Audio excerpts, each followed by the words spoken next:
You ever wake up one day and think, I should make my horse a senator? No. Congratulations, you're already mentally healthier than at least one Roman emperor. Welcome to the greatest hits of absolute power melting brains, like cheese on a hot sidewalk. Today we're diving headfirst into the royal toilet bowl of history, where crowns didn't just sit on heads, they squeezed them until common sense leaked out. Because here's the thing, power corrupts, but absolute power, that turns people into walking Reddit threads titled, Am I the Crazy One? And if you thought modern politicians were unhinged, oh honey, buckle up. These are the OG influencers who ruled entire countries like they were toddlers given the launch codes. We're talking emperors who thought they were gods, kings who thought glass bones were a personality trait, and queens who really needed to break up with their dead husbands. It's going to be absurd, it's going to be grotesque, and most of all, it's going to be historically accurate. Unfortunately, let's kick this off with a man who redefined the phrase handle with care, King Charles VI of France, aka Charles the Mad, aka Charles Please Don't Touch Me, I Might Shatter 6. This guy genuinely believed, and I cannot emphasize this enough, that he was made of glass. Not metaphorically, not emotionally fragile, like literally thought he might crack if someone bumped into him. He wore reinforced clothing, by the way, to prevent himself from breaking. Imagine being the King of France during the 100 Years' War, and instead of strategy meetings, you're wrapping yourself in bubble wrap and crying if someone breathes too hard near your elbow. His royal handlers had to chase him around the palace to stop him from sitting too hard, for fear he'd shatter. And people listened, because, he was the king. And it wasn't just the glass thing. Charles also forgot who he was, thought he was a different person, forgot he was king, and in one episode, just casually attacked his own men in the forest because he thought they were enemies. Spoiler, they weren't. The guy once didn't bathe for months, refused to change clothes, and didn't recognize his own wife or children. And while all this was happening, France was bleeding money, territory, and political dignity faster than a leaky baguette. But hey, at least the king was safe in his reinforced glass pants. Eventually, they just kept him locked in a room. He ruled France for over 40 years. Most of that time, not even mentally present. Royal advisors ran the show while Charles counted his fingers and tried not to crack. And if you're wondering, yes, this did eventually help lead to Joan of Arc showing up to clean house. Because the bar was so low by then that a teenage girl in armor looked like a genius military strategist. Which she kinda was, but still. All of this because medieval France said, sure, let's keep going with the guy who thinks he's a wine glass. And that, my friends, is what happens when your king is one anxiety attack away from believing he's a chandelier. Let's move on before I emotionally fracture. Next up, King Farouk of Egypt. A man so absurdly rich, so comically undisciplined, and so deeply, deeply unserious, he makes modern billionaire playboys look like stoic monks. Farouk didn't just rule Egypt, he looted it, then hoarded the loot like a deranged raccoon with a crown. Let's talk hobbies. Some people collect stamps. Farouk, he collected pornography and stolen watches. Not just a few, mind you. Try thousands. The man once stole a pocket watch off Winston Churchill. Yes, that Churchill, while hosting him, like some kind of royal kleptomaniac magpie. And when they called him out, he just shrugged, like, what? Souvenir. This guy didn't stop at sticky fingers. No, he took the concept of indulgence and turned it into a grotesque Olympic sport. During World War II, while Egypt's economy was going full Titanic, Farouk was ordering midnight banquets for 300 people, just for fun. The man was a living buffet. He weighed over 300 pounds by his early 20s, and not the healthy kind of big. We're talking sweat through silk robes levels of big. His palace had to be retrofitted with reinforced furniture, and at one point his bed had to be custom made to accommodate his royal girth. And the dreams? Oh, they got weird. Farouk had a nightmare once that he'd be eaten by a lion, so he went to the Cairo Zoo and ordered every lion in it to be executed. That's not an exaggeration. He massacred a zoo because he had a bad dream. This is your brain on absolute power, folks. He also believed he was a master spy. Picture a 300-pound man trying to disguise himself and sneak around Cairo like a cartoon. He once dressed as a commoner and followed women around at night, thinking he was being subtle. Newsflash, he wasn't. The disguise included gold jewelry and royal cologne, subtle like a freight train.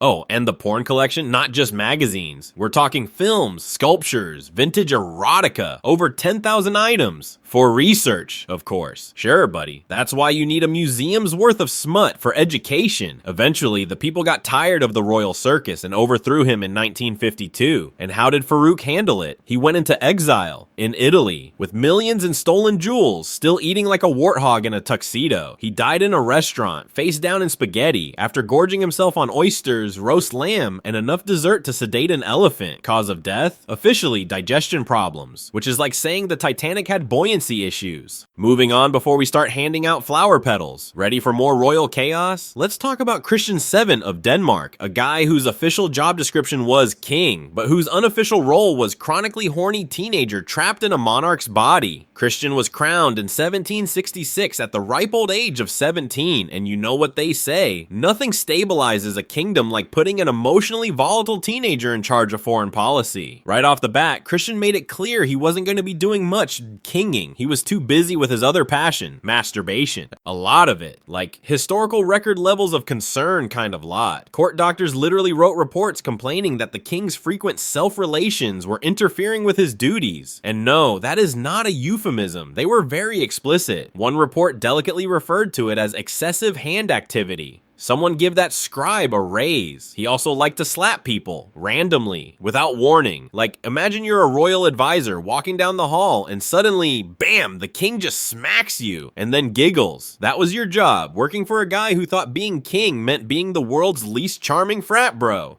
He would make fart jokes during state dinners, chase servants around the palace with canes, and once tried to jump out of a moving carriage because he thought it would be funny. Basically, the man had all the maturity of a drunk toddler. So who actually ran Denmark? That would be his physician, Johan Struensee, a guy who somehow gained complete control of the government by, seducing the queen. Yup, the king's doctor became the real ruler and the queen's lover, which is a bold career pivot. Struensee started passing radical reforms, while Christian was too busy entertaining himself with sock puppets and shadowboxing the wallpaper. For a while, it kind of worked, until the court caught wind of the affair and, well, heads rolled. Struensee was executed. The queen was exiled. Christian? He kept right on existing, mostly locked in a room, left to his own devices, which frankly is exactly where he seemed happiest. He reigned for over 40 years, didn't govern a single day of it, and the next time you think your boss is bad, just remember, at least you don't work for a guy whose main policy platform was touch myself,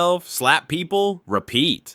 Let's take a hard left turn into Russia. You know it's about to get weird. Tsar Paul I of Russia, aka the guy who made paranoia a full-time government policy. Paul wasn't just suspicious, he was weird about it. He made it illegal to walk past his palace with noisy boots. If your heels clicked too loudly, guards were instructed to detain you for auditory offense. Imagine being arrested because your shoes had too much drip. He also had a thing for military uniforms, like an obsession. He redesigned the entire Russian army's dress code in the style of 18th century Prussian military fashion, which was already out of date when he was a child. Then he got angry when soldiers didn't look crisp enough. He'd walk the barracks at dawn to check for wrinkles. Wrinkles! One soldier was nearly executed for having stubble. You know, because 5 o'clock shadow is clearly treason. And the laws? Paul churned out edicts like a toddler with a label maker. No smoking in public, no use of certain words. At one point, he banned umbrellas. Yes, umbrellas, because allegedly they were un-Russian. The man declared weather protection to be a moral weakness. He was also obsessed with secret police and spy networks. The guy trusted no one. Not his advisors, not his children, not even his reflection, probably. His reign only lasted 5 years. Why? Because eventually everyone hated him. His own son, Alexander, got in on a conspiracy to have him assassinated, which is a real Hallmark family moment down. One night in 1801, a group of officers stormed his bedroom and encouraged him to abdicate. Paul, being Paul, fought back with a sword cane. Yes, really, and they beat him to death with a snuff box. A snuff box, the tiny little case used to hold powdered tobacco. That was the murder weapon, death by luxury accessory. Honestly, it's almost poetic. A man who banned umbrellas and fought wrinkles, taken out by the fanciest object on his desk. Russia, ladies and gentlemen. Let's go from wild paranoia to straight up necrophilia vibes. Yes, it's time to meet Queen Juana of Castile, better known as Juana la Loca. Spoiler, she earned it.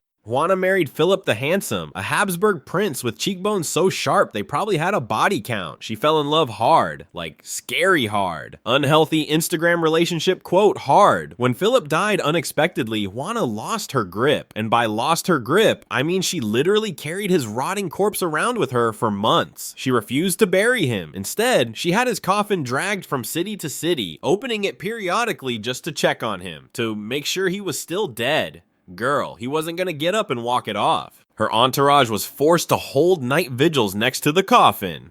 When monks tried to sing prayers over him, she screamed at them to shut up because she didn't want any women near his body, even nun voices. That's some next level insecurity. Also, fun detail, they traveled only at night. Juana believed daylight was bad for Philip's eternal rest. Right, because dragging a corpse around in the dark is the classy option. Her father and son eventually locked her away in a convent where she stayed for over 40 years. She never really came back to reality. Reports say she'd still talk to her dead husband, ask for his opinion on matters, and sleep beside his casket. Romantic? No. This wasn't They's Notebook. This was Weekend at Bernie's Royal Edition. And remember, this woman was technically Queen of Spain. Moral of the story? When your queen won't break up with a literal corpse, it might be time for regime change. Let's stay in Spain for a second, because if you thought Juana was intense, wait till you meet her grandson, Charles II of Spain, also known as Charles the Bewitched. And boy, did that nickname undersell the situation.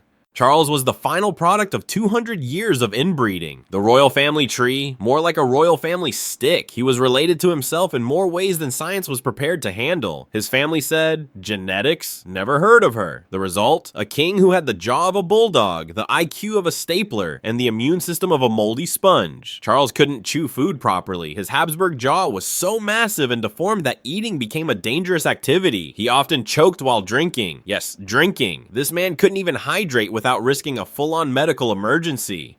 And don't even ask about education. By age 10, he still couldn't read. The court was like, he's just a late bloomer, while the rest of Europe was side-eyeing Spain like, you sure about that? Charles also believed he was cursed. And honestly, same. His advisors brought in exorcists. Not priests, not doctors, exorcists. As in, let's try yelling Latin at the king and see if that fixes his face. They thought demons were controlling his body. Spoiler, it wasn't demons. It was centuries of cousins marrying cousins until chromosomes gave up. And then there's the royal marriage. Charles was married twice. No heirs. Both wives described him as not physically functional. One of them even went full political memoir and detailed how he thought babies were made by just sleeping in the same bed. That's it. No follow-up questions, Your Honor. When Charles finally died at 38, his autopsy read like a medieval horror story. His body was described as rotting while alive. One eye missing, his brain described as liquefied, intestines gangrenous, heart black as coal. I mean, damn, this man was basically compost with a crown. So yeah, if you ever feel like you're bad at your job, just remember, Charles was king for 35 years and probably thought ghosts ran the government. Let's get French, because no list of monarchical madness is complete without King Louis II of Bavaria, aka Mad King Ludwig, aka that dude who built castles like they were Lego sets and thought he was living in an opera. Louis II wasn't evil, he wasn't even mean, he was just utterly disconnected from reality, a walking Disney prince with a mental breakdown. He ascended the throne at 18 and immediately decided, you know what the kingdom needs? More castles, fancy ones, with swans, and fake moonlight.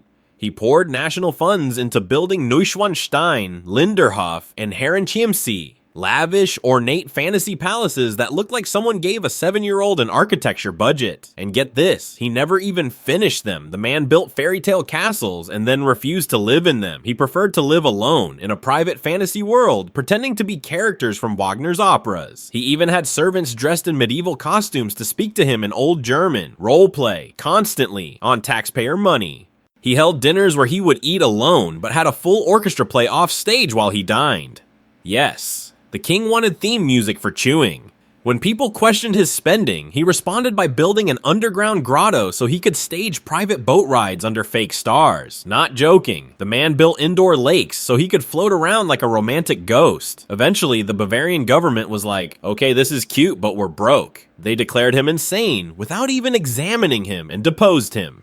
2 days later, he was found dead in a shallow lake along with the psychiatrist who diagnosed him. Official cause? Drowning. Unofficial cause? Everybody shrugging suspiciously and pretending it wasn't murder. But hey, his castles are tourist hotspots now, so maybe he was just ahead of his time. Nah, he was bananas with a budget. Time for a royal who redefined dying in the stupidest way possible. Let's talk about King Adolf Frederick of Sweden. The man, the myth, the glutton. Adolf wasn't a particularly memorable ruler until he became very memorable for the way he died. Strap in. It was 1771. Adolf sat down for a royal meal. A big one. No, seriously, the man ate himself to death. He began with lobster, then caviar, then sauerkraut, then kippers, then champagne, and for dessert, 14 servings of semla, a sweet roll soaked in warm milk, 14. Not one, not two, 14. That's not dessert. That's a suicide pact with dairy. His stomach literally gave out. He died that night from what the official record politely called digestive problems, which is like calling a plane crash a rough landing. So yeah, King Adolf Frederick, remembered not for wars, reforms, or treaties, but for going down as the man who died like a competitive eater with a death wish. Sweden, home of moderation, except for this one guy who said screw it and self-destructed via pastry overdose.